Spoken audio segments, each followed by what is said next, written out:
रमेश ने अपने माथे का पसीना पोंछा और सब्जियों की आखिरी टोकरी गाड़ी पर रखी। सूरज तेजी से चमक रहा था। मुंबई की व्यस्त सड़कों पर तपिश बढ़ रही थी, लेकिन रमेश के पास आराम करने का समय नहीं था। उसकी पत्नी मीना और 2 बच्चे आर्यन और पूजा घर पर उसका इंतजार कर रहे थे। उनकी खुशियां, उनके सपने, सब कुछ रमेश के थके हुए कंधों पर टिका था। गरीबी में जन्मे रमेश ने बचपन से ही संघर्ष देखा था। उसका पिता जो एक फैक्ट्री में काम करता था, रमेश के केवल 10 साल का होने पर गुजर गया। इसके बाद बीमार माँ और खुद के लिए उसे मेहनत करनी पड़ी। उसने चाय की दुकान पर काम किया, निर्माण स्थलों पर ईंटें उठाई और रेलवे स्टेशन पर अखबार बेचे। जो भी काम उसे कुछ रुपए कमाकर जिंदा रहने में मदद कर सकता था। शादी के बाद भी उसकी जिंदगी आसान नहीं हुई। वह सब्जी बेचने लगा। हर रोज सुबह 4 बजे उठकर थोक बाजार से ताजी सब्जियां खरीदता, फिर अपनी गाड़ी लेकर गलियों में घूमता, ग्राहकों को बुलाता, उनसे मोल भाव करता और कभी कभी खरीदारों की झुंझलाहट भी सहता। लेकिन उसने कभी शिकायत नहीं की। उसका बस एक ही सपना था, अपने परिवार को खुश देखना।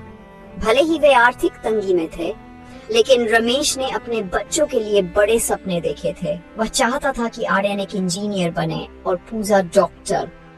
वह नहीं चाहता था कि वे भी वही तकलीफें झेले जो उसने सही थी। हर रात वह उनके साथ बैठता, उनका होमवर्क करवाता और उन्हें बड़े सपने देखने के लिए प्रेरित करता। चाहे वह कितना भी थका हो, अपने बच्चों के लिए उसका प्यार उसे हिम्मत देता। एक शाम जब वह दिन भर की कमाई गिन रहा था, आर्यन धीरे धीरे उसके पास आया। बाबा, हमारे स्कूल में एक विज्ञान प्रतियोगिता हो रही है। रजिस्ट्रेशन फीस 65 रुपये है। उसने सिर झुकाकर कहा, जैसे पैसे मांगने में उसे हिचकिचाहट हो रही हो। रमेश का दिल बैठ गया। 65 रुपये उसके लिए बहुत बड़ी रकम थी, लगभग 1 हफ्ते की बचत। लेकिन उसने अपने बेटे की आंखों में उम्मीद देखी। वह उसे निराश नहीं कर सकता था। उस रात जब सब सो गए, रमेश घर के बाहर बैठकर गहरी सोच में डूब गया।